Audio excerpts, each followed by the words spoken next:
What if Naruto became Sasuke's greatest protector during the Chunin exams? Chapter 1. This was not what Sakura expected from the Chunin exams.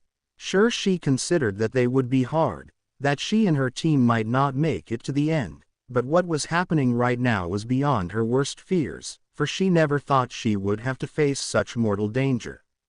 The forest of death was literal hell. Apart from dangerous animals, dangerous and poisonous plants, there were opposing ninja teams. Even at best possible odds, no more than half of the teams would make it to the end. The rules were made that way. Each team had a scroll, but 2 were required for the set that would grant entry to the tower in the center of the forest. But it so happened that the scroll was the least of her worries now. Her body was paralyzed by fear. She couldn't move, just stare at the grass kunoichi in front of them. And she didn't know what scared her more, the enemy ninja, or the fact that Sasuke was in the same state as her. To make matters worse, Naruto disappeared. Her mind was trying to find a way out, a way to make her body move, but fear held her in place like iron chains. She could barely force air into her lungs and images of her own brutal death were flashing before her eyes. She was never this scared before. Move! Sasuke suddenly grabbed her, after throwing a bloodied kunai at the opposing ninja, who just tilted her head to the side, watching with a smirk how her prey disappeared for a moment. Very creative, Sasuke-kun. Replace fear with pain. Very interesting strategy. Reckless, but effective. She smirked, somewhat impressed when Sasuke stabbed himself in the leg to snap himself out of the trance, to overcome fear. Pain was a primal feeling, sharp, powerful, just like fear, and once could be used to forget about the other. It was in the blood of every human being, basic, almost animalistic, and thus always present. Even the best ninjas could only suppress those feelings, never truly get rid of them. The kunoichi looked to the side, but saw nothing. She just felt something, like a hunch, intuition, instinct. A ninja had to trust his intuition, but not rely on it completely. It could save life, but also make one paranoid. A careful balance was needed. But the kunoichi wasn't really worried. Right now there was nobody around to who would actually be able to oppose her. Sasuke, you are bleeding. Sakura, who more or less regained her senses. Her teammate injured himself to help them get away. The wound wasn't all that serious, but it was necessary to stop the bleeding, or else it could end badly. Listen, Sakura, you need to get away. What? Just listen. That ninja we faced, we are outmatched. I'll slow her down while you try to get away. Got it? But I can't just leave you. Yes you can. I can't also worry about protecting you. But, Sakura was shaking her head, not wanting to accept the idea of running away and leaving Sasuke. But the raven-haired boy pushed her away and moved forward, with his wound already showing a bloody stain through the simple bandage Sakura managed to apply. Just do as I say, Sakura, I don't want you to die. His tone held no warmth, it accepted not objection, and with tears Sakura moved back, but couldn't force herself to run away, instead hiding to try and help, or at least see what would occur. She still couldn't regain her breath, but her fast irregular breathing all but stopped when she once more saw the grass kunoichi appear to face Sasuke, who was standing on a thick tree branch. So, you actually decided to fight, huh? Sasuke once more felt how his body became unable to move. Her voice, her aura, her presence alone was so intimidating that it paralyzed him. The grass kunoichi looked at Sasuke for a bit, her face showing mild curiosity and then strangely disappointment. She pulled out a kunai, her long tongue appearing for a moment as she licked her lips as if anticipating tasting blood. She took a step forward, but then pulled her leg back when a shuriken struck just inches away from her big toe. She looked to the side and saw a short blonde-haired boy dressed in an orange jumpsuit of all things. His face had strange whisker-like marks on his face and he was grinning, while his hands were crossed on his chest. "Oh, it is you. I thought my snake disposed of you. So, you are the bastard who sent that thing. That blasted snake ate me." Naruto yelled in outrage, pointing at the grass kunoichi accusingly, but that only seemed to amuse her. If anything, Naruto served as some mild entertainment for her, though him escaping the summoned snake did give him some credit. Perhaps there was more to this runt than met the eye. "Here, you want this, don't you? Just take it and leave us." Sasuke pulled out their scroll, trying to buy their way out of fighting a superior enemy. Offering the predator an alternative meal. That could be a wise strategy. The grass kunoichi licked her face again, stepping closer and reaching out for the scroll. But before she could grab it, an orange blur dashed between them. "What the hell are you doing, Sasuke?" Naruto held up the scroll before hiding it in his own pouch. "What am I doing? I am trying to save our lives." "What are you doing? What? You think that weirdo will just walk away if you give her the scroll?" "Hell no. But what really creeps me out is that you are scared, Sasuke. I can see that in your eyes. So now tell me who the hell you are, because the Sasuke I know is not a coward." "Stop speaking nonsense, Naruto. This is not some game."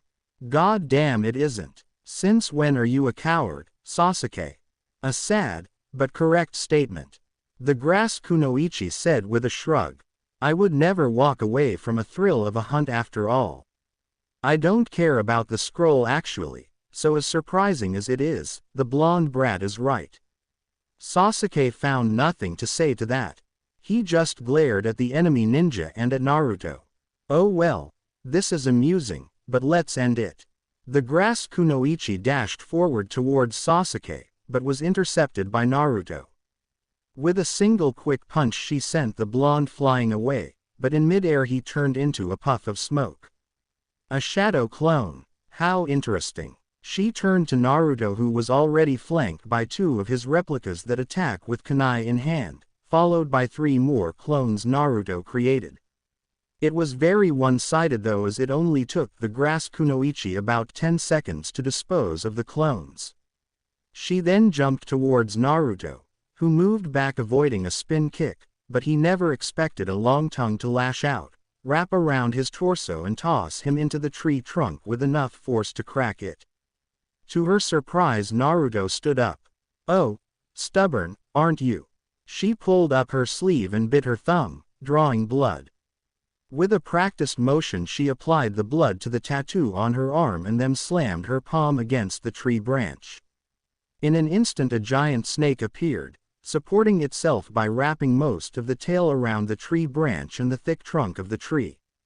Wah! Naruto barely managed to jump out of the way when the snake struck. But the long tail then slammed him in the chest, sending him flying into another tree with a great force. Now where were we? The kunoichi turned to Sasuke, who still was unable to move and only watched Naruto's futile attempts to protect them. Now he could only watch as the giant snake lunged towards him, deadly fangs bared, a low hiss escaping its mouth. But just as it was about to deliver the deadly strike, an orange blur appeared once more, smashing into the snake's head with enough force to actually send it crashing into the trunk of the massive tree. "Naruto!" Sakura gasped. Naruto looked almost feral when he struck the snake, and the amount of power he mustered was unreal. "How?" Sasuke shook his head in disbelief when he saw Naruto continue his wild, but still quite effective assault, each strike earning an angry pained hiss from the snake. The grass kunoichi atop of it for the first time looked really surprised. It didn't take long for her to regain focus and command the snake to move to the side. She knew what was the main weakness of the blonde kid and once more commanded the summon to attack Sasuke, who closed his eyes awaiting death. Ag! The branch shook from the impact, but the pain never came. Sasuke opened his eyes and saw Naruto in front of him, his small frame actually holding the massive snake head away. "You look terrified, scaredy cat." Naruto mocked Sasuke in an all too familiar way, making Sasuke take a step back. But before he could reply, a long tongue wrapped around Naruto, yanking him up. Let's see now. Ah, of course. The grass kunoichi pulled Naruto closer and pulled up his shirt. With a cruel smirk, she slammed 5 fingers into his stomach and Naruto screamed out in pain before passing out. She then reached into his pouch, but it was empty. Strange, but no matter. That is of no significance. After that she just tossed him away. No. Sakura jumped out from her hiding spot. Sasuke, snap out of it. Shut it, Sakura. I won't. Look what happened. Naruto protected us. He might be a pest for most of the time, he might not get things right and often make stupid mistakes. But one thing he is not, is a coward. Look at yourself right now. Sakura couldn't force herself to watch Naruto fall down to the ground and thus never saw a white arrow fly through the air, pinning Naruto to the tree by his clothes moments before he hit the ground. Surprisingly, Sakura's words snapped something in Sasuke's mind. His own brother had accused him of of being a coward. And to prove him right, no, that was the worst thing that could happen. Even death was better than proving Itachi right. He couldn't be right, it was impossible. Sasuke felt strange sensation, almost sharp burning in his eyes. He acted on pure reflex when the grass kunoichi dismissed her summon and jumped at him, aiming a punch to his face. With a quick move he blocked the strike, dodged another one and then lashed out with his own, that for a moment startled his opponent. Sasuke used the moment to gain some space between him and his opponent. Yes, the blood of the Uchiha boils. The grass kunoichi smiled. Sasuke didn't pay any attention though. He instead threw several kunai at his opponent who dodged effortlessly, but Sasuke already jumped to the side, using chakra to stick to the tree trunk. He released another batch of kunai and then added several shuriken, all aimed at the vital areas of his foe. Despite his efforts, the grass kunoichi still dodged without much effort. Her every move was like a mockery as she avoided attacks with ease, but arrogance was exactly what Sasuke was aiming for. He charged, aiming a jump kick for the head of his opponent, but she ducked and grabbed his leg, throwing Sasuke away. In mid-air, the Uchiha suddenly flipped, throwing a large shuriken at his enemy, only it to miss once more. A string. Sakura saw a thin, barely visible string that was connected to the shuriken. With a quick motion, Sasuke used it to send the shuriken flying back at the grass kunoichi, who looked back in shock. For a second it seemed like she was struck. Sakura even stood up, hoping that perhaps Sasuke actually managed to injure their enemy, but her hopes were crushed when the grass kunoichi turned back to them, revealing that she had caught the shuriken in her mouth. Gotcha! Fireball Jutsu. Sasuke flashed through seals and released a stream of fire that went along the metal string, one end of which he still held in his mouth. The sudden fire attack had hit the grass kunoichi straight in the face. She stumbled back, her face unseen behind a large fireball. The flames died soon enough and for some time there was only silence. Hey, not bad, quite impressive, Sasuke-kun. The genin never expected the enemy to speak in a laughing tone. They expected her to scream from pain, fall off the tree branch, anything, but not this. When she looked up, they saw something that shocked them even further. Her face, it looked like the skin was burned off, but underneath it was another face, as if the person present was wearing some sort of a mask. Who are you? Sasuke muttered. My name is Orochimaru, and after that little demonstration you just gave me, I have made up my mind, it is you who I want. What is that supposed to mean? In due time, Sasuke-kun, all in due time. As for now, the neck of the strange shinobi that called himself Orochimaru extended, and before Sasuke could even blink, Orochimaru bit him in the neck.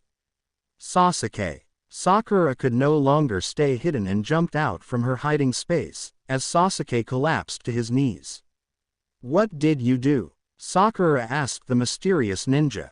I just left Sasuke a little parting gift. He will find good use for it. And then he will come to me, seeking power. Orochimaru began sinking into the surface of the tree as if it was water, and then there was nothing. He left, just like that. Sasuke, what is wrong? Where does it hurt? Sakura looked over the boy who couldn't even speak as pain surged through his whole body. She saw the spot where Sasuke was bitten and wondered if he was poisoned when she noticed some strange mark forming on his shoulder. She had no idea what it was, but clearly it was connected with what happened to Sasuke. Before Sakura could do anything else, Sasuke collapsed, losing consciousness, perhaps for the best as the pain was becoming unbearable. Sasuke, we need to get down. Sakura spoke, mostly to herself as she understood that the boy was unable to hear her or answer right now. She pulled his hand around her shoulder and pulled him up, frowning from his weight. After all, she wasn't the most physically fit member of the team. Still, she managed to get Sasuke down and lower him onto the soft grass, between the large roots of the tree. Hardly a safe spot, but it would have to do for now. Now for Naruto. Sakura stood up. She hoped that her teammate survived the fall. After all, Naruto proved incredibly hard to pin down. It is as if his whole being refused to admit defeat and stay down. Naruto just hung there, several meters above the ground, his sturdy jumpsuit pinned to the tree trunk by a long white arrow. He naturally was unable to witness what occurred once he was tossed away, but he was quite alive, if steady deep breaths were of any indication. Once Orochimaru disappeared, another figure appeared, carefully moving across the vertical surface of the tree trunk towards Naruto. It was someone dressed in a dark gray, loose-fitting garb with a black belt around the waist. The face was hidden by a cloth mask, but dark brown hair still could be seen, and if one would look closer he could see that the tips of several strands of hair were of a very strange white color. The figure had a long curved bow strapped to his back, but strangely no quiver with arrows, though it seemed that the arrow that saved Naruto was made from the same material as the bow. What was strange was that he had no forehead protector or any other mark or symbol that would tell if he was from one of the ninja villages. The figure carefully crawled over to Naruto, inspecting the boy from the distance at first. He then moved closer and grabbed Naruto's blonde hair, pulling the head up roughly to see the face. It was unclear what the strange ninja understood from watching him, but after some time he seemed to decide on something. Without a single word he pulled out the arrow, allowing Naruto to fall down, but didn't do anything else. He just watched the prone form of the genin before retreating, disappearing in the many shadows of the forest. Soon Sakura appeared looking for Naruto and easily spotted the orange jumpsuit. She hurried over to her teammate and was relieved that he was alive. More than that, he didn't seem to have any serious injuries, which seemed impossible considering that he fell from incredible height and there was nothing here that would significantly soften the impact. Still, he was breathing regularly, didn't cringe in pain or show any discomfort when she pulled him up. If anything, he looked asleep. She had to admit that the way Naruto acted surprised her. He somehow was able to hold off that giant snake, showing power he never showed before. For a moment he scared her. She felt strange, unexplainable terror, similar to that she felt on the bridge back in the Wave Country. But he was protecting them, he was willing to risk his life to save them, and he never even hesitated about that. Perhaps Naruto was a clumsy idiot, but he was a good friend. Sakura found a secluded spot nearby. The roots of another giant of a tree created sort of a small cave between them. Such shelter was perhaps the best thing she could find on such short notice. It took her some time to get both Sasuke and Naruto there and then lay some traps for at least some measure of security. Naruto was simply asleep, but Sasuke quickly developed a serious fever. His face often revealed that he was in serious pain and Sakura was unable to do anything to help him, except putting wet cloth on his forehead and sitting next to him, hoping that he would somehow pull through. With all those worries, it was not surprising that she never noticed that their small shelter was carefully observed by someone carefully hiding in the branches of a nearby tree. The figure with the bow seemed to be waiting for something, patiently. He was the first to see the three sound genin appear, cutting off any retreat for the pink-haired Konoha nin and her injured teammates. Still, he made no move to try and help her when she was forced to engage the new arrived enemies. The strange ninja tilted his head slightly, somewhat surprised that the girl actually managed to pin down and injure one of the sound genin, despite not showing any kind of special ability. It was actually more attributed to the arrogance of her opponent, who was just playing with her. She was so clearly outmatched that the outcome was painfully obvious. If anything, she was going to buy herself and her teammates another couple of minutes of life. But surprisingly, she was saved by the arrival of another Konoha genin team. By that time, the pink-haired girl was already in no shape to even stand, having numerous cuts, bruises, and having lost a good portion of her long hair. Strangely enough, the sound trio were opposed by only one Konoha genin, who was sometimes speaking utter nonsense, not to mention that his clothes were bizarre to say the least. His teammates silently observed the engagement from another tree, but even without their help, the Konoha genin demonstrated an amazing skill in taijutsu. The style was relatively straightforward, an onslaught of strikes, aimed at joints, vital areas, anything that could potentially cripple or even kill the opponent. But even that would have been useless if it was not for the arrival of another Konoha genin team, this one taking a more careful approach, by capturing one of the sound nins and using her as a hostage. The area was quickly becoming a bit crowded. The Konoha ninjas were known for looking out for each other, but this was getting ridiculous. The sound genin were soon in a very tight spot, being outnumbered, but they were not about to give up. If anything, they were willing to sacrifice their teammate in order to accomplish their mission. They already revealed that they were after Uchiha Sasuke, and it was all too ironic that their target was actually the one to finally end the engagement. When Sasuke appeared, his aura alone made everyone turn in his direction. The left part of his body was covered in some sort of black markings, and those around him shivered from the menacing vibe he was giving off. He radiated power, but that power was foul, cold, twisted, unnatural. "Sakura, who did this to you?" Sasuke spoke, not turning to his teammate, who was unable to answer. She just stared at Sasuke, who waited for answer. "I did, so what?" Zaku smirked. He actually welcomed this turn of events. He wanted to kill Sasuke, and now instead of having to fight all of these would-be ninjas, he had his target right in front of him. Unfortunately for him, Sasuke also welcomed a chance to test out the new power, and now he had a perfect reason and a perfect target. It was over in about a minute, with Sasuke holding Zaku in pain lock, threatening to break his arms.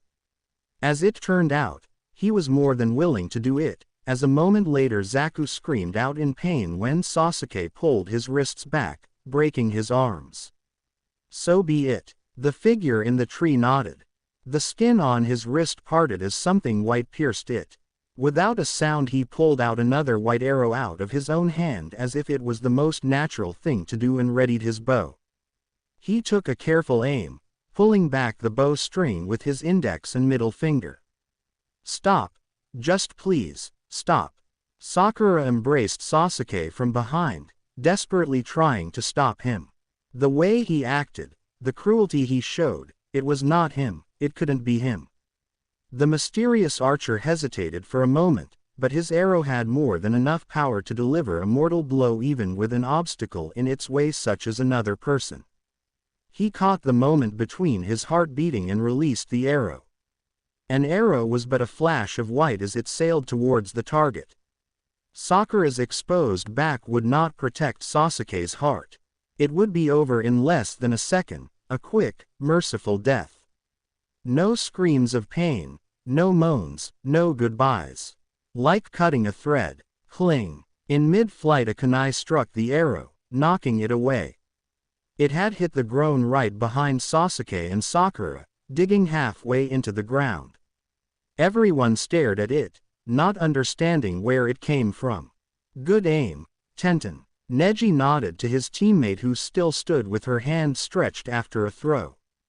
Neji's Byakugan saw the unidentified ninja observing the fight, but it was unclear if he just observed, sought to steal the scroll, or had a different motive.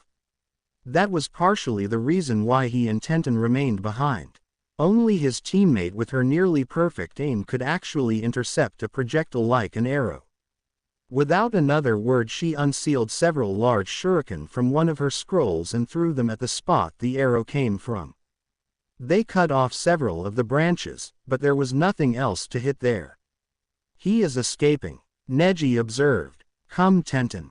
Fei's third teammate, Lee, was in no shape to follow them right now, while others stayed to finish up with the sound trio. Sasuke wanted to follow as well, but felt how anger and his newfound power slowly drained away. He still looked at the only sound ninja who remained standing, the one who resembled a mummy with the bandages covering most of his face. Very well, you have us beat. Here, you will need this to move on. I will just take my teammates and leave. Dos pulled out their scroll and slowly lowered it to the ground. Nobody replied, but nobody attacked either, so he slowly picked up Zaku and Kin and jumped into the trees, leaving the clearing where the battle occurred. He is fast, Neji commented. He and Tenten were in pursuit of the attacker, who was constantly changing direction, using trees for cover, not letting Tenten to knock him down, or at least slow him down in any way. Neji kept observing him through the Byakugan, trying to figure who this guy was. If he was one of the genin in the exams, then where was his team? If not, who else he could be? A critical question and only the one currently running away could provide an answer. He moved down, Neji said when he saw their target jump down to the ground. Why did he do that? He doesn't gain anything from that. Tenten asked, landing next to Neji and running after him. I don't know, but be careful. We are gaining on him. Indeed, the gap between them was getting smaller and it wouldn't be long until the two genin would be upon their target. They already could see him clearly, dressed in dark gray garb with a bow on his back. Tenten prepared her scroll, ready to unseal a weapon to throw at her target that now was visible to her. But just as she got ready to do it, the archer jumped forward, flipping in mid-air and throwing something at them. Smoke bombs, Neji said. He wasn't concerned. The smoke would not stop the Byakugan, but he soon regretted not getting away from the blast like his teammate. What he thought to be a feeble attempt to get away turned out to be a planned attack. This was no regular smoke designed for concealment. It became hard to breathe. It burned Neji's eyes and it made him dizzy. He jumped out of the cloud, but the effects didn't disappear. Especially the burning in the eyes, it became unbearable, like his eyes were literally on fire. With a pain scream, Neji slumped down to his knees, coughing and rubbing his eyes. Neji. Tenten kicked off the tree trunk where she ended up after escaping the initial blast. She saw that Neji was in serious trouble. But just as she was a few steps away from her teammate, the mysterious archer appeared. He was taller than her and from what she could tell a year or maybe a year and a half older, but she could be wrong as most of his face was hidden by a cloth mask. There was no time to ponder over those questions. She reached for her scrolls, but her opponent was not about to allow that. He lashed out with a kick to her face, forcing her to raise her hands to block. The kick was hard, but she endured much more powerful strikes by training with Lee. Still, she was no taijutsu expert and slowly retreated, waiting for the moment to gain ground and attack from distance. She also hoped that Neji would get better and join the fight. He would easily be able to fend off this guy in close quarters, allowing her to shower the enemy with projectiles. The same thought must have crossed the mind of her foe, who grabbed her wrist, pulling her to the side. That exposed him for her attack, and Tenten didn't hesitate to smash her elbow into his chest to knock him back. That turned out to be a wrong move. It seemed that she had hurt herself more than him. He barely moved from the strike, while she felt pain surge from her elbow as if she had just hit a tree with all her strength. Her opponent then pulled her hand and kneed her in the gut, knocking all air out of her. The strike was repeated twice, until she slumped to her knees in pain. She gasped, trying and force at least some air inside of her, and scowled in pain. She looked up at the ninja towering over her.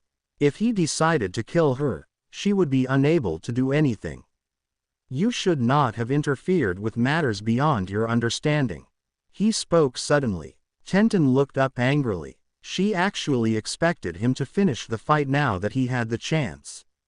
You tried to kill my comrades, what is there to understand? She snapped, her voice trembling from pain. Sometimes death is mercy. He spoke and then looked to the side when he heard Neji get up. The young Hyuga slid into the Juken stance, but it was clear that he was still suffering from the effects of the strange smoke. Tenten shook her head. If Neji was going to fight in that condition, he wouldn't last a second. Don't follow, the masked ninja said and jumped back into the trees, disappearing from view. Neji, you all right? Tenten pulled herself up, feeling that she was quite ready to part with whatever food she had in her stomach. I think I will be. My eyes, they don't burn as much, the effects must be only temporary. Or perhaps you just weren't exposed to that smoke for long enough. Here, try to wash that stuff out. Tenten handed Neji her water canteen, and the Hyuga used the water to gently wash his eyes, feeling how the cold water did miracles, soothing the pain and restoring his vision that before was a bit blurry. Byakugan. Neji activated the Hyuga bloodline, but their foe was already out of his range. We should head back. The journey back would take much more time, because Tenten had no intention of running, her body protesting to her every move. She bit her lip and followed Neji, no need for her teammate to think of her as of some weak girl. Women could endure pain just as well as men could. Naruto woke up soon after the battle was over. Sakura already knew that when waking up Naruto could be a bit slow, and that also applied if he woke up after being knocked out. He was quite surprised by the presence of Team 10 and Rock Lee, who sitting by the tree trunk, resting. Sasuke walked away, saying that he needed to think, but they could still see him standing in the shadow of a tree, leaning on the trunk. Ino and Sakura were busy with Ino trying to do her best to even out the ends of Sakura's mangled hair. Shikamaru only said that all of this was troublesome and laid down. Thus Choji was left with the noble task of explaining Naruto with what had happened. Lee was the first to notice that Neji and Tenten had returned, most likely because he was waiting for them to return with worry evident on his face. Neji, Tenten, my youthful friends. How did the chase go? He got away, Neji said with frown. It was clear that the young Hyuga wasn't pleased with the result and didn't want to disclose details, not yet at least. Oh, that is too bad, but at least you two are unharmed. Speak for yourself. Tenten rubbed her stomach, knowing that there would be one hell of a bruise there later. That ninja was not a participant of the exams, Neji stated. You sure? Ino looked up. Positive. His identity and motives remain a mystery. It is clear that he is willing to kill in order to accomplish his mission, whatever it is. On the other hand, he does not seek unnecessary blood. How do you know that? Sasuke came up, interested by the topic. Because I and Tenten are still alive, Neji explained. Lee seemed to be taken aback by the statement, but said nothing. Anyway, now it is essential to get to the tower as quickly as possible. An unidentified ninja, willing to kill Konoha Shinobi, is something we must report as quickly as possible. Yeah, and also that snake ninja, Naruto muttered. He didn't like the idea of Sakura and Sasuke nearly being killed while he was unconscious. Snake ninja. Neji turned to Naruto. Sasuke silently cursed his loudmouth teammate. He didn't want too many people knowing about Orochimaru, but then again, keeping such things a secret would be hard if not impossible. You know, the one that attacked us earlier. Had a freaky tongue and summoned those giant snakes, knocked me out. Knocking you out is not much of an achievement, Naruto. Ino said matter-of-factly, earning an angry expression from Naruto. You know, Ino, Naruto isn't knocked out that easily, and if anything, he protected me and Sasuke. Oh, Ino looked at Sakura with wide eyes. Since when was she protecting Naruto? Thanks, Sakura-chan. Naruto grinned. Don't get your hopes up. Sakura pointed her finger at Naruto, but her annoyed expression and slightly angry tone did nothing to wipe off his goofy grin.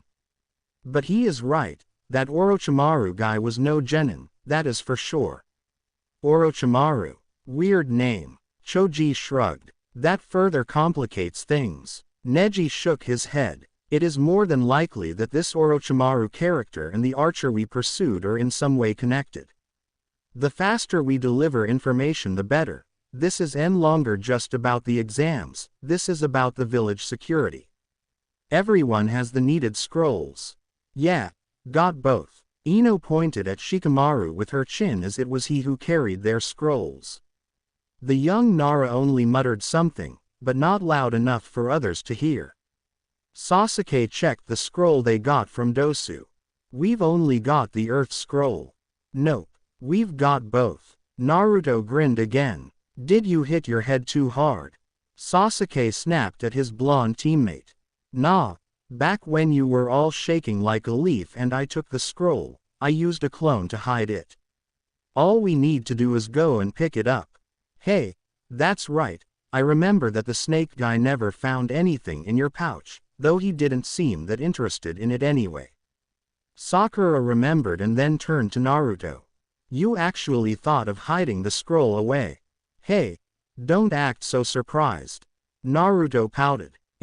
Sorry, but thinking things though is just not your thing.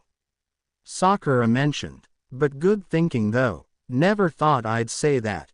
Sakura shook her head. Since our team also has both scrolls, I suggest we go and pick the one belonging to Team 7 and then head to the tower. Considering the size of our group, it is highly unlikely we will be attacked. Neji concluded. We move out in 10 minutes.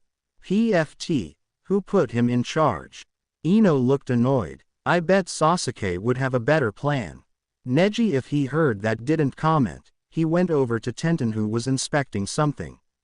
He saw that she was looking over the arrow that was left behind after they forced him to retreat. It was a strange-looking thing, almost completely white. Can you say anything about it? Neji asked, since Tenten after all was their weapon expert. She frowned and nodded. This is unlike any arrow I have seen.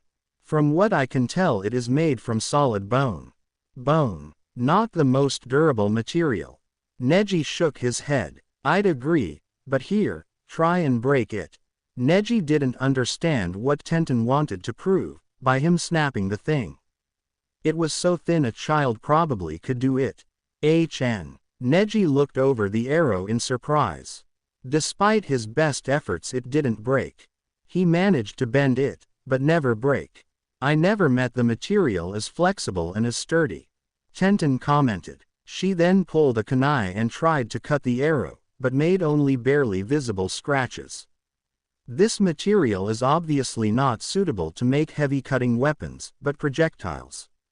A whole different story. Light, durable, unafraid of corrosion. Such gear doesn't come cheap, especially considering the obvious rarity of the material.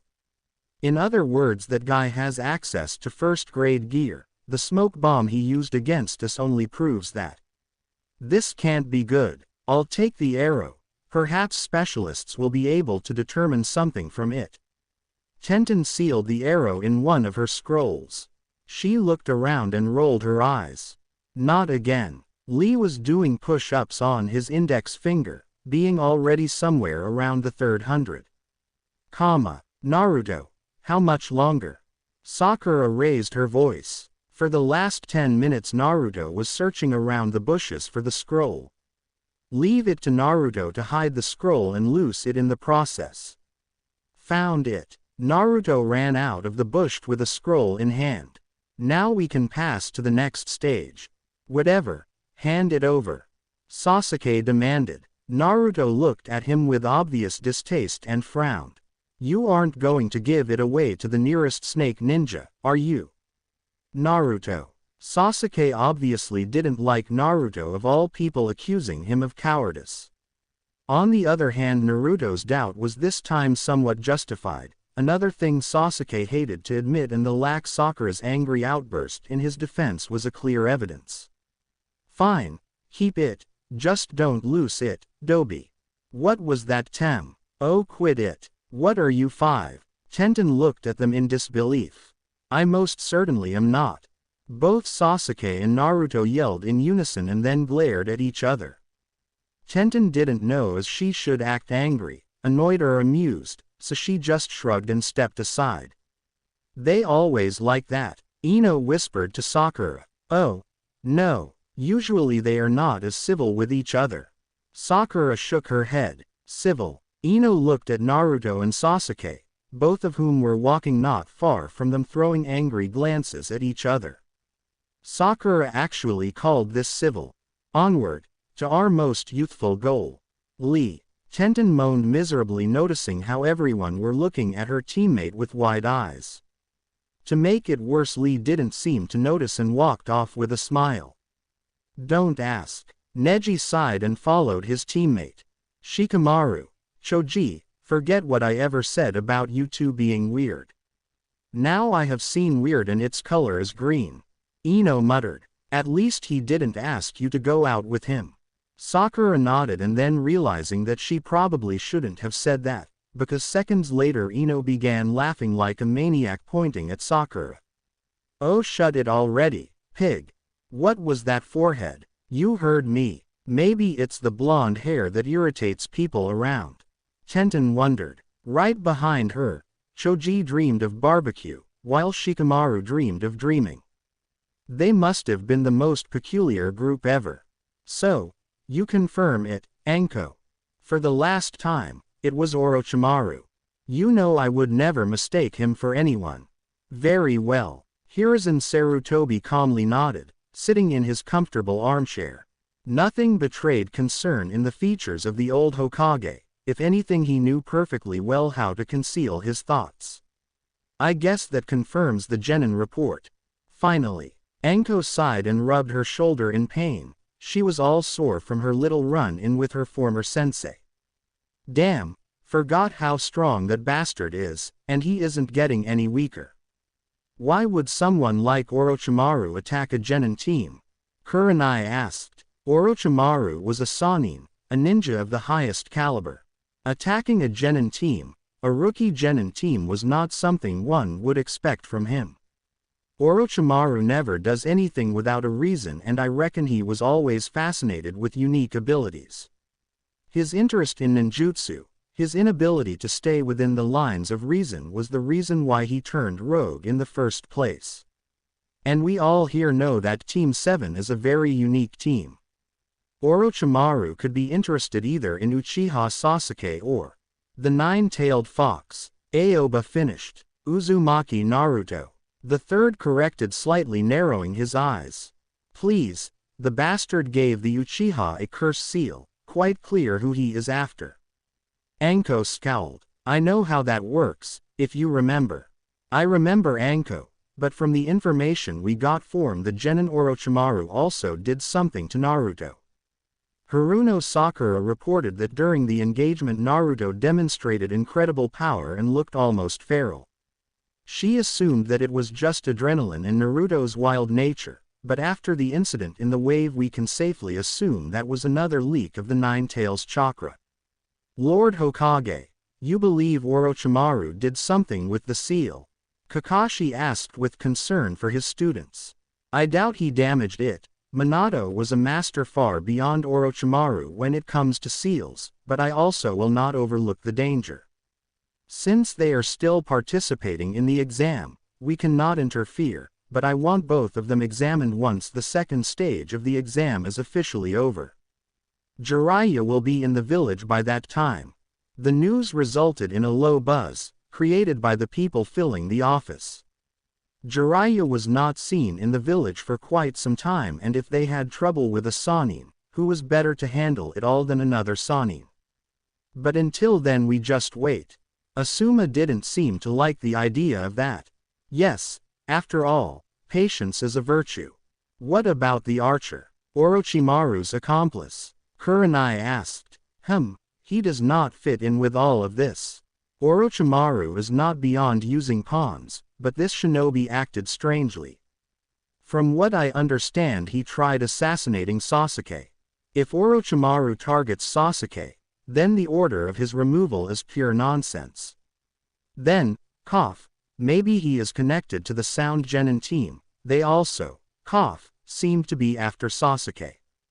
Hayate suggested, covering his mouth with his hand between his coughs. That is more probable, but also doesn't fit in completely. Either way, there is not enough information. I will order Anbu operatives to watch both Sasuke and Naruto during the 1-month period between the second and third stages of the exam. There is a minor problem. Yes, Hayate. The number of teams. Should at least one more team arrive, we will be forced to hold a preliminary round. I have the right to be present during such events. Should the need arise, we will hold the preliminaries in a standard manner. Dismissed. It took less than 5 seconds for his large office to become empty with only the Hokage himself left in his armchair. He folded his arms under his chin in deep thought, closing his eyes. The recent events could potentially be signs of upcoming storm. Orochimaru alone was a reason for worry, and the actions of the Sound Genin team, the appearance of the strange archer made the situation even more confusing. With a deep sigh he stood up and lit his pipe. The thing always helped him get his thoughts into order. He paced around his office for some time before walking out. I'll be back in a couple of hours.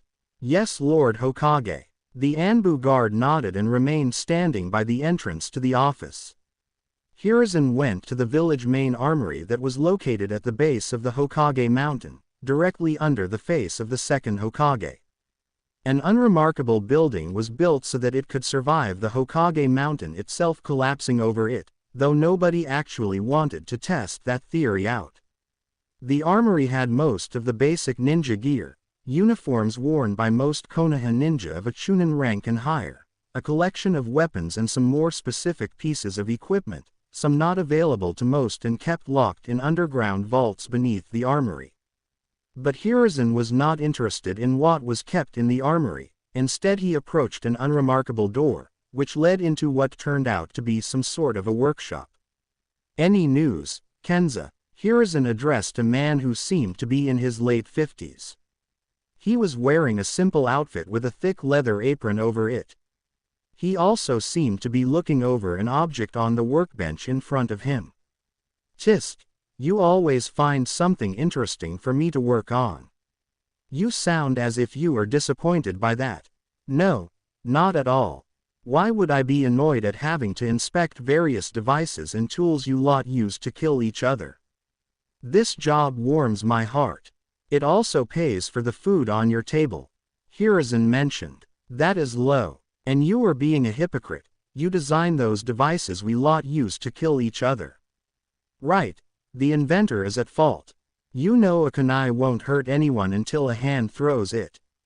Yes, and an automatic shoe polisher usually does not make a building collapse. That was just one time. How was I supposed to know that the support beams would collapse due to the vibrations? Portable shovel. Hey, that is another low blow. Nobody even got hurt then, much. Just stick with things that kill people. They at least do what they are intended for. Hiruzen sighed. Kenza had tinkering in his blood, but whatever he made it always had potential to kill or cause destruction. Still, he was one of the best experts on weaponry Konoha had to offer. He could tell where the kunai was made just by looking at it, even though to most any two kunai would look identical. His was a walking encyclopedia of various materials, forging methods, designs and their combinations. Whatever. Come over here. A very interesting weapon. Crude and at the same time very effective. Kenza held up the white arrow. Elaborate. Well, as you see, it lacks details. What is weird is that it lacks any sign of craftsmanship at all. I mean, I can usually tell if the weapon was forged, at which temperature, what tool was used to carve it out, or what needle and thread were used to stitch something together. But this arrow, nothing. Any ideas? Well, the genin that found it is right, it is made of bone. Didn't know anyone used such a material since Stone Age, but whatever. But of all the bones to use for making weapons, this was a perfect choice. Why is that? Any regular arrow is made from a combination of materials. Metal for arrowheads, wood for shafts, cloth or feathers for fletching. But this arrow here is a pure and not to mention solid piece of bone. The shaft becomes thicker at one end and ends in a sharp point, creating a variation of an arrowhead. Now look here, see these small fins at the other end, they play the role of airfoils and stabilize the flight. Then why do you call it crude? Would you call an arrow carved out of a solid piece of wood complex? No, Hiruzen agreed. But since you also called it effective, I dare say this thing does its job. It does it superbly. This bone is far denser than any other similar material. Nowhere near to metal, but it will pierce cloth, leather, flesh, wood, brittle rock easily.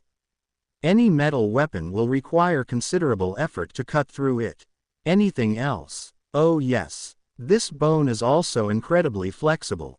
I was able to bend it at an almost 30-degree angle by applying significant force, but it didn't break, and once I removed the weight it became perfectly straight again. So it is durable and is able to retain its shape. How can you explain that it lacks any sign of craftsmanship?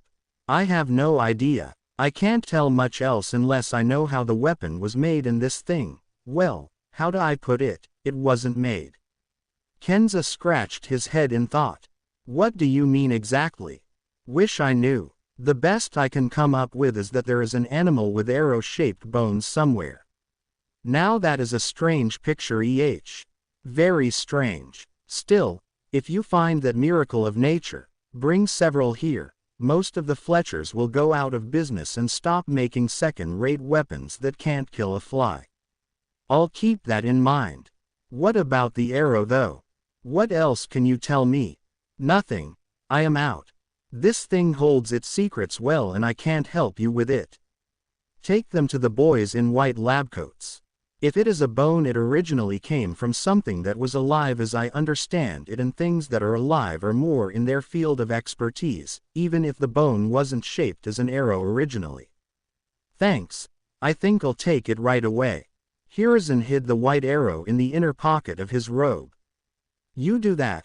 Play the role of an errand boy and stop making fun of my inventions. Someday I will invent something you will use in your everyday life and bless my name.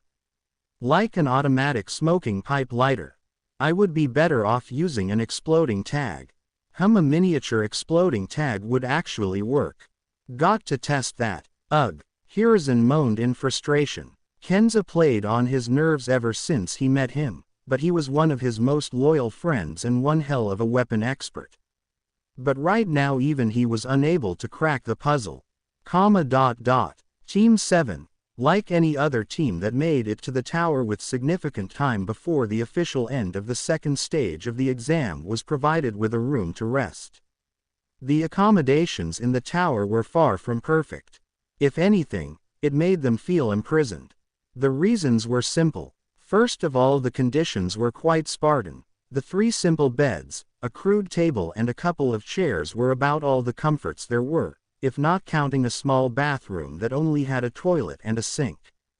Sakura's dreams of a warm shower were crushed to bits, but she at least managed to properly wash off the dirt and grime off herself and inspect the cuts and bruises she received during the battle with the Sound Genin. Second, they were actually not allowed to leave. So, what do we do now? Naruto asked while sitting on his bed. He threw off his orange jacket, staying only in his equally orange pants and the black t-shirt. We wait until this stage of the exam is over. Sasuke stared at the ceiling with his arms neatly folded under his head. That's right, Sasuke. Sakura agreed. We told Iruka-sensei everything we knew and he promised to inform the Hokage. Now we can only wait and rest, and we do need some rest. But this will be so boring. Naruto frowned. Iruka-sensei said we are not to leave the room until the exam is over. Why the hell we can't leave and look around? Probably because they don't want the genin from different teams killing each other once they have reached the tower. Sasuke replied. Yeah, besides, a true ninja must know how to wait patiently, so just relax. It turned out Naruto indeed knew how to relax, for about 15 minutes. After that he jumped off the bed declaring that he was going to train his chakra control. Naruto. Sakura hissed, but Sasuke shook his head. Let him do it. When things are quiet with him around it feels almost unnatural. Oh, all right. Sakura nodded. Naruto went over to the wall, with clear intention to repeat the tree climbing exercise he learned in the wave. Bam! Naruto fell down on his head, hard. Dobi, don't tell me you forgot that exercise already. Sasuke looked up slightly surprised. I just slipped. Naruto stood up, but he didn't do any better. So he tried again and again, slowly going higher, but that only meant that he was falling from greater height as there was not enough room for the usual backflip. Makes you wonder. Sasuke rubbed his chin. What? Sakura for a moment zoned out, growing tired of Naruto repeatedly inflicting pain on himself. First of all, I wonder if Naruto's head could actually be harder than concrete floor, because there are cracks already showing. Haha. Sasuke made a joke. Found your sense of humor. Naruto rolled over looking at Sasuke having just fallen to the floor again. I always had my sense of humor. You wouldn't know humor if it came and hit you in the face. Naruto got up. Better than being a clown. I ought to. Naruto growled, but didn't do anything else. What is the other thing you are wondering about? Sakura asked, trying to stop the two from fighting. If it is another insult, I don't want to hear it. Naruto turned around. I was wondering why you suddenly are unable to control your chakra. Though I said, no insult was intended, even you are not that dumb to suddenly forget the chakra control exercise. How can you make something that is not an insult sound like one? Naruto scratched his head. Something happened that screwed up you chakra control. Maybe it was when that Orochimaru guy slammed you in the gut. Sasuke and Sakura saw that Naruto's expression suddenly changed from that of annoyance to one of fear. Nah, I am just not concentrated enough. I'd better get back to training. Well, there is another thing you at, Naruto. Sasuke rested his hand on his chin as he sat up. You are a terrible liar. And there is another thing you are good at, Sasuke. Naruto spoke without turning. Hawking your nose into other people's business. Suit yourself. Sasuke sighed. Sasuke, you really think that Orochimaru did something to Naruto? Sakura whispered as Naruto resumed his falling to the floor routine. It is possible. Then we can't just sit and do nothing. It seems personal to him. I won't press him into answering. But he is our teammate. Sakura looked at Naruto, who managed to do a couple more steps before falling down. Yeah, a teammate who knows when to stop asking personal questions, because answering them might be painful. Wish I could say the same about you. Sasuke snapped at her angrily and turned away on his bed. Ah, how come I turn out to be an insensitive bad guy? Sakura frowned. Because you are insensitive. Look at him. You are annoyed that he doesn't sit still. But he is not just goofing around, he is trying to get better. Life throws him down and he keeps getting up again and again. Look at him. He loses battles, but never admits defeat in the war. That takes strength, the strength of character. which allows you to overcome the weakness of the body and mind. I respect that strength, Sasuke whispered angrily. You respect Naruto. For the first time in her life, Sakura had Sasuke admit it. I considered him a sad failure. A lost cause, a burden. But I saw that he is willing to risk life in order not to remain a failure. He doesn't give up and is rewarded for his efforts. He saved us back there. Saved in more ways than one, respect that. Quote, I want to sleep, wake me if they bring food. All right. Sakura nodded sadly and looked at Naruto again, who had already almost reached the ceiling. He crashed again, but got up swiftly.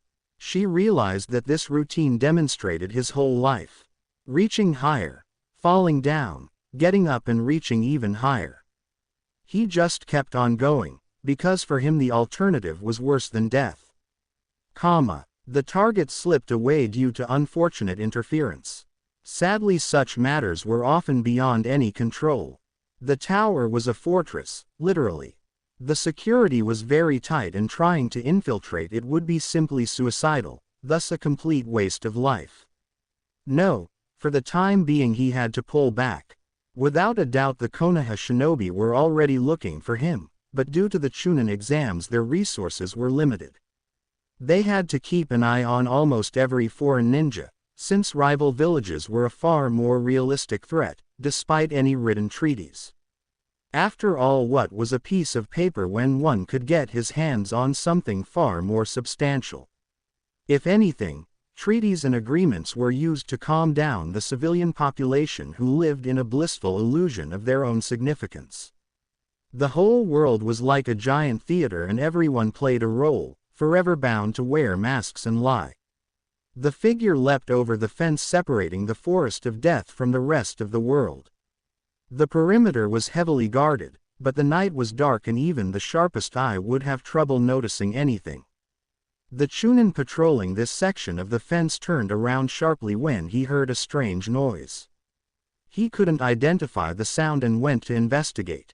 He looked around, as if his gaze could pierce the darkness, but saw nothing. Stupid owls, why can't they hunt during the day, like normal birds? The Chunin yawned and turned around to resume his patrol. If he would have looked down he would have noticed a figure sprawled on the ground just next to him. The moment the footsteps became faint the figure stood up and ran off, his feet barely making a sound as he left the forest of death behind in the night. He made it to the outskirts of Konoha, the streets being empty during this late hour, but ninja patrols were common due to the Chunin exams. There was an abandoned district not far. People moved out after a large local fire. It was easier to relocate than to rebuild, since there were hardly any buildings left standing. But if the building above was ruined, that didn't mean the same for a cellar, and that was where the archer took shelter. He chose this one, because due to the old age one of the walls collapsed, opening a passage to the sewer system that was still connected to the main sewer system. It was a perfect escape route should something like that be required. Not the escape route one would wish for, but nobody ever said being a ninja was glamorous. The figure currently occupying the place also wasn't picky. He simply sat down against the wall and pulled out a ration bar and pulled down. A tasteless thing, unless one considered dirt having a taste. Still it supplied the body with everything it might need. Putting the last bit of the simple meal into the mouth the ninja moved over to the wall, where he pulled a traveling bag from underneath some debris. Inside were the same smoke bombs he used, sets of shuriken, but no kunai, additional ration bars, extra string for the bow, explosive tags and some medical supplies. He took a couple more smoke bombs and a ration bar, putting everything else away. For now he was equipped with everything he needed. There would be 1 month time between the second and third stages of the exam. That time could be used looking for another opportunity to strike, looking for additional information, perhaps eliminating critical obstacles. But caution would be necessary. The forest of death was a far better place for one who desired to remain unseen. Ironically, ration bars were also the meal served to the genin in the tower. That hardly made anyone happy, but the Chunin simply came, left the bars along with a jar of fresh water and left silently. As promised, Sakura woke up Sasuke, whose eyes shot open the moment she touched his shoulder. Supper, Sakura explained. All right, thanks. Sasuke sat on the bed with a nod and saw Naruto munching on a ration bar with distaste written all over his face. Damn, dog food must taste better.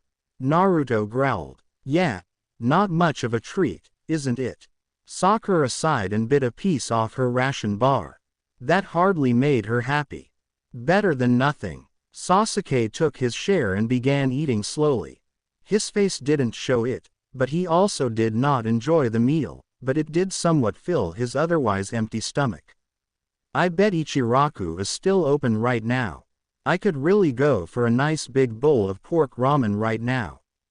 Naruto, shut up, Sakura growled. What did I say now?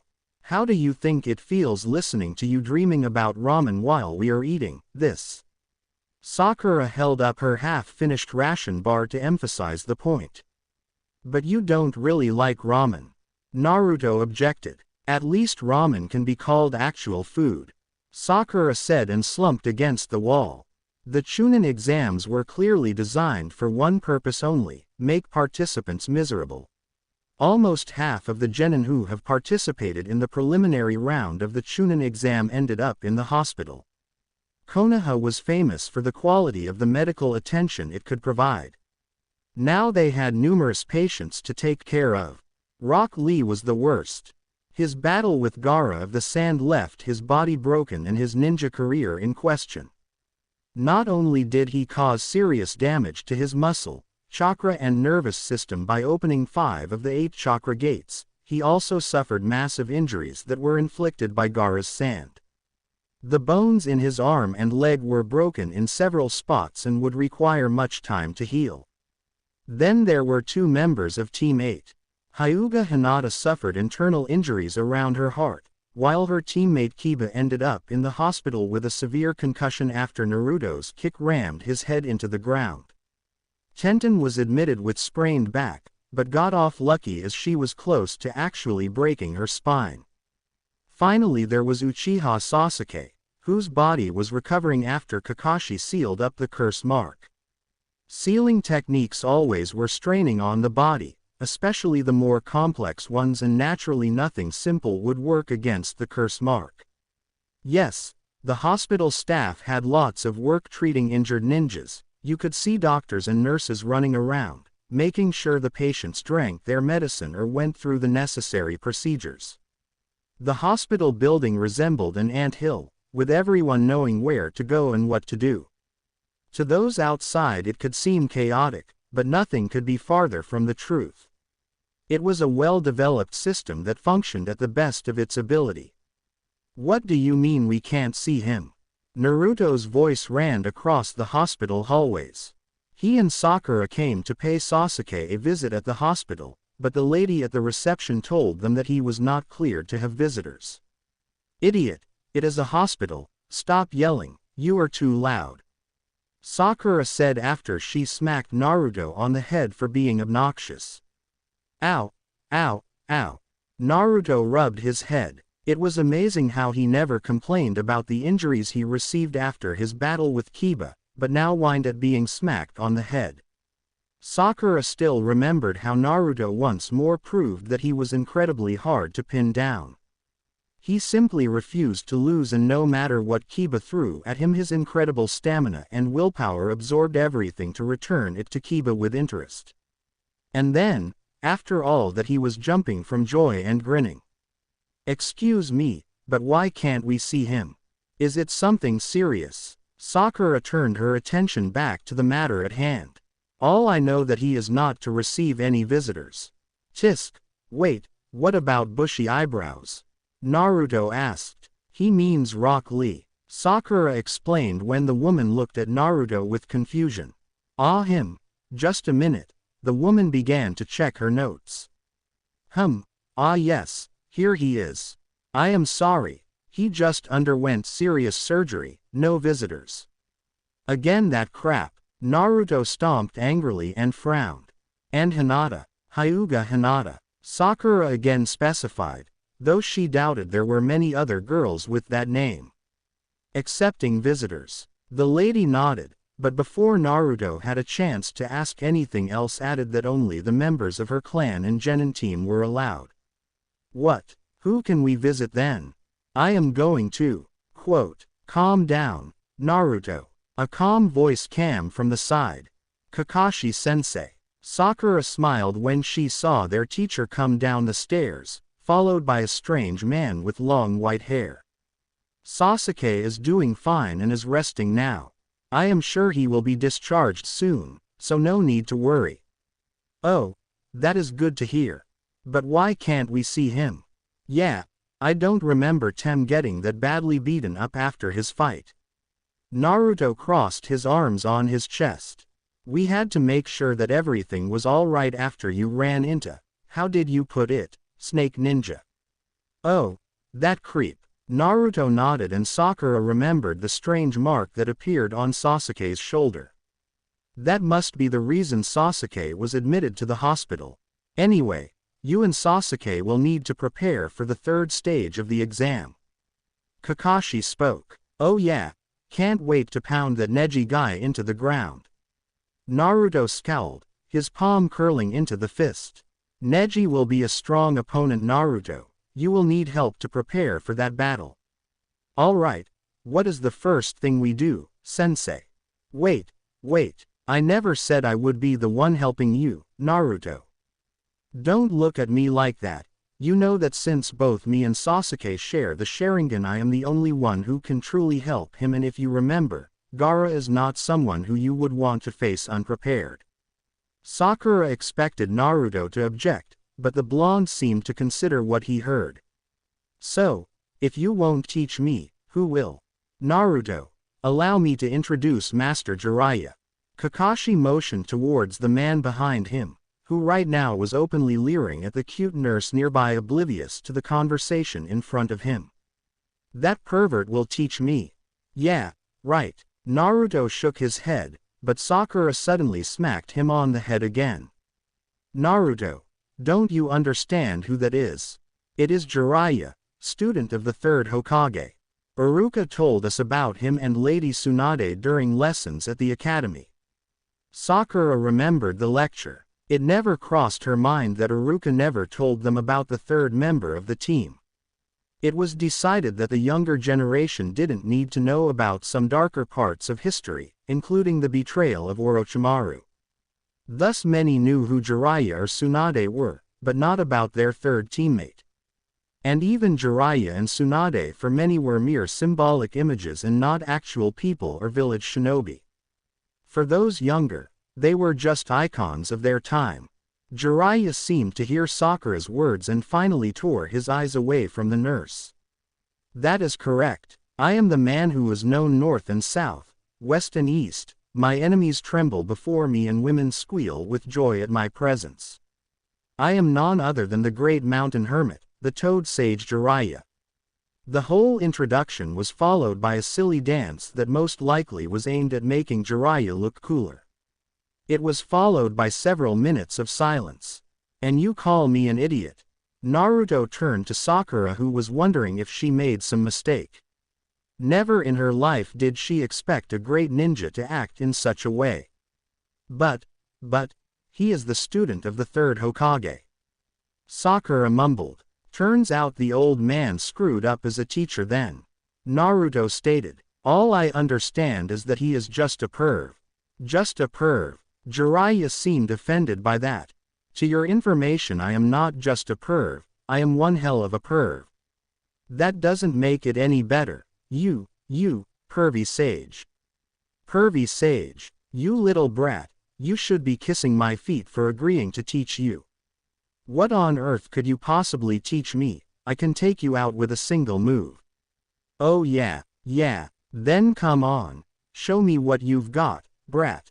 You got it. Oh no. Sakura guessed what was going to happen. Sexy no jutsu. WH. Whoa. Jiraiya's eyes threatened to jump out of his skull when he saw that the annoying brat was replaced by a gorgeous and quite young woman, whose form was partially hidden by wisps of smoke, preserving her modesty if that word even applied here. See, totally out of it. Naruto cancelled the jutsu, much to Jiraiya's dismay. And that wasn't even my harem jutsu. You mean there are more jutsu like that? Jiraiya exclaimed. Kid, you are a genius. Keep that up and I am going to teach some awesome jutsu. Really? The mountain sage never lies.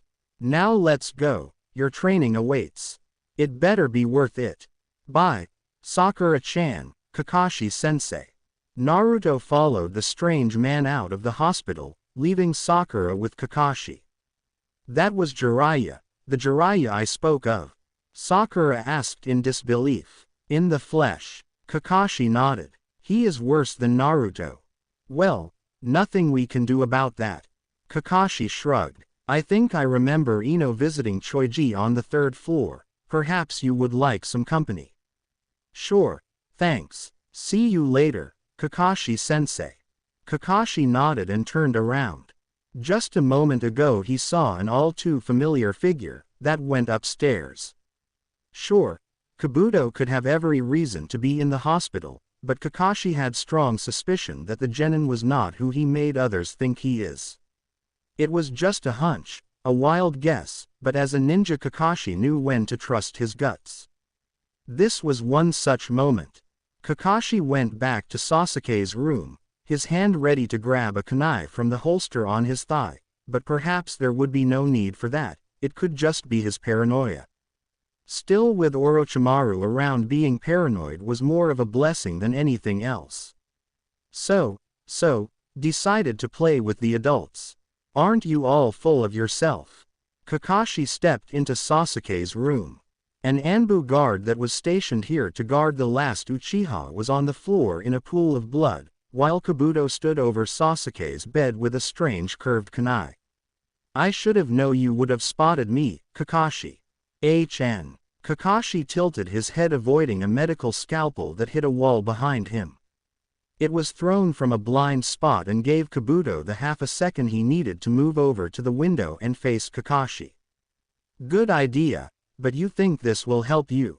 If anything, you little act is over. So drop that kunai and surrender, you know I will not hesitate to kill you. Of course not, Kakashi, you have a history of killing people, hey, even those closer to you. Kabuto smirked when Kakashi narrowed his only visible eye. That hit a sore spot. One more word. Kakashi pulled out his own kunai and took a step forward, when suddenly Kabuto jumped him. A single kick to the chest threw the spy over to the opposite wall, but just then the dead Anbu jumped up and jumped through the window, shattering the glass. Kakashi went over to the window and looked down, and Kabuto, who pulled away the Anbu mask, mocking the famed copy ninja. He reanimated a dead body, used it as some sort of puppet. Sick technique, but effective as distraction. Kakashi sighed, looking to the side. The transformation jutsu was cancelled and it was revealed that it was the dead body of the Anbu Kakashi tried to capture. Kabuto, with a satisfied grin, landed outside the hospital grounds and immediately discarded the Anbu clothes. He made sure to mask his scent and take every other measure in order to not be followed, but he didn't count on someone watching him the moment he jumped through the window. The spy was spied on. ... So, we are here, why? Naruto looked around. Jiraiya brought him over to a small river. We need a source of water for training. You are going to teach me a water jutsu. Awesome. Something like that. I am going to teach you a chakra control exercise that will also come quite handy in battle. Chakra control. Again. Naruto rubbed his head. He must have slammed down like 300 times back in the tower until he was able to repeat the tree climbing exercise. Yes, chakra control. You have enormous stamina, monstrous amounts of chakra, so you need control or else you will waste energy without any results. PFF'd. I'm doing fine so far. You've been lucky so far, brat. Whatever. Pervy sage. Don't call me that. I am Jiraiya. Get that through your think skull. Jiraiya the pervy sage. Fine. What is the exercise? You disrespectful little. UGGHH. Fine, you will learn to walk on water. Watch. Jiraiya went over to the water and kept walking until he was in the middle of the small river. Why such a surprised look? Didn't think of it being possible, brat. Whoa. That is awesome, pervy sage. How do I do that? The same way you stick to vertical surfaces, but the water is unstable, so you will have to constantly adjust the amount of chakra needed. Now get to it. Could you explain that again? Naruto scratched his head. No. Now try it. Alright, perv. Naruto went over to the water and tried the technique, only to fall into the knee-deep water by the shore. For the next half an hour Jiraiya watched with an amused smile while his student repeatedly fell into the water until he was completely soaked. He somewhat suspected that considering the amount of chakra the kid had, but surprisingly Naruto began to get some progress. HN. Come over here, brat. Jiraiya crouched down with a serious expression. What now? I just began to get a hang of it. Just get over here. Good. Now pull up your shirt. What kind of pervert are you? Just do what I say and stop being disrespectful. You yourself admitted that you are a big pervert. Don't be angry when people rub that in your face. Naruto yelled, but pulled up his shirt. Now charge chakra through your body. This is stupid. Naruto frowned, but complied. Jiraiya saw how the seal on Naruto's belly became visible, along with unwanted addition Orochimaru placed. It seemed like Orochimaru used a simple 5-point seal to cut off the limited amount of the fox's chakra that was constantly leaked into Naruto's chakra network. That screwed up the kid's chakra control as it destroyed the balance of energy. Well, luckily Orochimaru was never that much of a seal master, unlike Jiraiya. Release. Jiraiya suddenly slammed his fingers into Naruto's gut. The boy flew back and rolled on the ground from pain. What was that all about? Naruto jumped up. Try the exercise now. What? I ought to kick you in the... Quote. Just do it. ARGG. Naruto spun around in frustration and marched over to the water. Hey. What gives? It is so easy.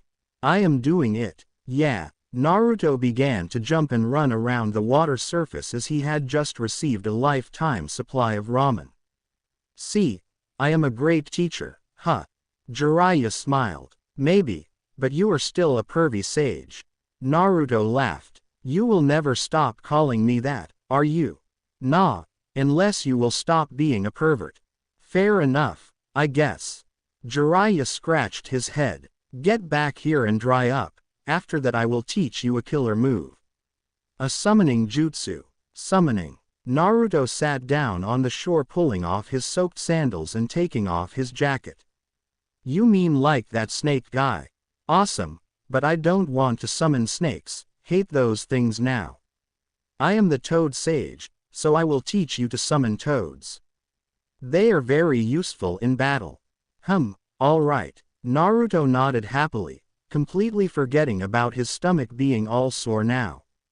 When it came to learning new powerful techniques, he was willing to forget about many things. Besides, pain was not something he was not used to.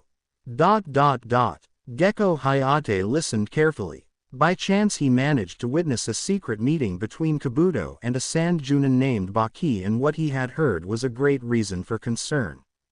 Orochimaru was behind the Sound Village, and to make it worse, the Sand Village, the long-standing ally, was willing to betray Konoha and stab it in the back at the most crucial moment. The Sand will not act until the very last moment, so was the will of Kazekage. Baki spoke quietly and calmly. It was surprisingly easy for him to discuss the betrayal of an allied village like this, and Hayate felt anger rise. But he was a trained shinobi, and holding his emotions under control was the most important skill in his profession. That is fine. Here, this scroll has the detailed information on our plan. Kabuto handed Baki a scroll which Baki hid in his pouch. Then all settled. Yes, except for one last thing. We need to kill a rat. Kabuto smirked. Hayate immediately understood that his presence was noticed and jumped over the roof edge to try and escape. The information he had was critical. I'll do it. After all, we are now allies. Baki offered with a shrug. As you wish. Kabuto nodded and walked away as Baki disappeared to follow Hayate.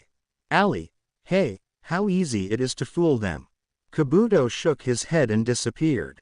Hayate in the meantime was jumping from roof to roof, trying to get as far away as possible, because it was obvious that the enemy would try to stop him from delivering the critical message.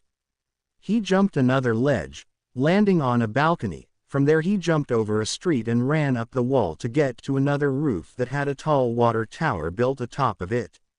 So, the proctor of the exam. Going somewhere. Baki appeared in front of Hayate, blocking off the escape route. It seems I have no other choice. Hayate pulled out his sword. If your death is required for me to fulfill my duty, so be it. Without any other words, Hayate moved forward. His speed was beyond impressive and Baki took a careful step back, preparing for the attack. Dance of the Crescent Moon. Baki spun around too late to stop Hayate's attack from the blind spot. It connected with Baki's shoulder, but the strike was not powerful enough to completely cut through the Chunin vest, even though it did wound the sand Chunin. Yes, this village has many talented people. To think you have mastered that technique at your age is truly impressive, but still, the sword is just a sword when it comes to cutting things, it can be stopped. But the blade of the wind, nothing can stop it. Hayate tried pulling the blade out, but couldn't. He saw Baki prepare the blade of the wind jutsu, there was no avoiding it at point-blank range. Gah! Baki gasped and blood splashed onto Hayate's face. He saw something white appear from Baki's chest and the sand Chunin suddenly dropped down to one knee, gasping for air. The technique he was about to unleash never finished. Baki tried to speak, but was unable to finish the sentence as he slumped down unconscious. Hayate watched what occurred with wide eyes until he pulled out his blade with considerable effort. He looked around and saw a figure on the water tower. He raised his sword and took a step forward, when a white arrow hit the ground right in front of his foot. The message was quite clear, and being in the open, Hayate didn't want to risk trying to approach the archer, who moved back and disappeared. Hayate kneeled in front of the prone sound Chunin, who was still alive. First of all he took the scroll from the sand ninja's pouch and then inspected wound. Baki was still alive, but even if he was conscious he would be unable to fight. Most likely the mysterious archer saw the short engagement and noticed that Baki's vest was somehow hardened to withstand strikes. The arrow had hit the sand ninja under the shoulder pad, aimed at the undefended spot. Still, even after moving through the body, the tip came through the other side, piercing the vest. The piercing potential of this weapon was quite impressive. Hayate was no medic, but he understood that the arrow most likely pierced Baki's lung and pulling it out would kill the sand ninja. Of course Hayate would not mourn the death of a traitor, but Baki could be a potential source of valuable information, so with another cough Hayate slumped Baki over his back after he retrieved the second white arrow stuck in the roof tile.